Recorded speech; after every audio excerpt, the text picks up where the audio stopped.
ആവേശ കൊടുമുടിയിൽ ഇന്ന് India Pak final. കിരീടം നിലനിർത്തി 9ാം ചാമ്പ്യനാകാൻ ഇന്ത്യ ഇറങ്ങുമ്പോൾ ഏഷ്യാകപ്പിലെ നഷ്ടപ്രതാപം വീണ്ടെടുക്കാനുള്ള പോരാട്ടത്തിലായിരിക്കും പാകിസ്ഥാൻ. ഇന്ന് രാത്രി 8-ന് ദുബായ് അന്താരാഷ്ട്ര ക്രിക്കറ്റ് സ്റ്റേഡിയത്തിലാണ് പൊടിപാറുന്ന കലാശപ്പോര്.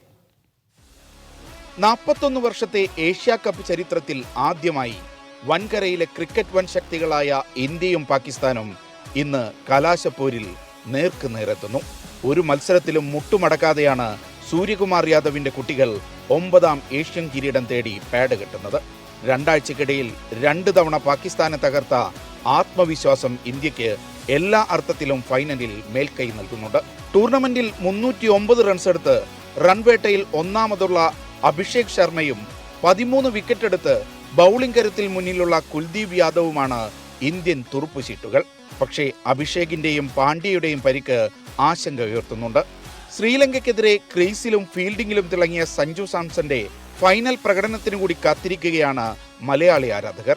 ബംഗ്ലാദേശിനെ 11 റൺസിന് തോൽപ്പിച്ചാണ് പാകിസ്ഥാൻ ഫൈനലിൽ എത്തുന്നത്. ഫോമിലുള്ള ഷഹീൻ അഫ്രീദിയിലും റൌഫിലുമാണ് ടീമിന്റെ പ്രതീക്ഷ. ബാറ്റിംഗ് നിര ശക്തമല്ലെങ്കിലും ടൂർണമെന്റിൽ ഇതുവരെ ഇന്ത്യയോട് മാത്രമാണ് പാക് ടീം പരാജയപ്പെട്ടത്. ഫൈനലിൽ ഇതിന് കണക്ക് തീർക്കാനാകുമോ എന്നറിയാനും 2014 കൈവിട്ട കപ്പ് തിരിച്ചു പിടിക്കാനുമായിരിക്കും ഇന്ന് പാകിസ്ഥാന്റെ ശ്രമം.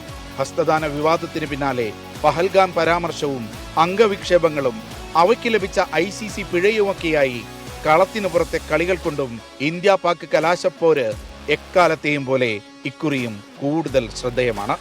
Shino Shamsuddin, media 1, Dubai.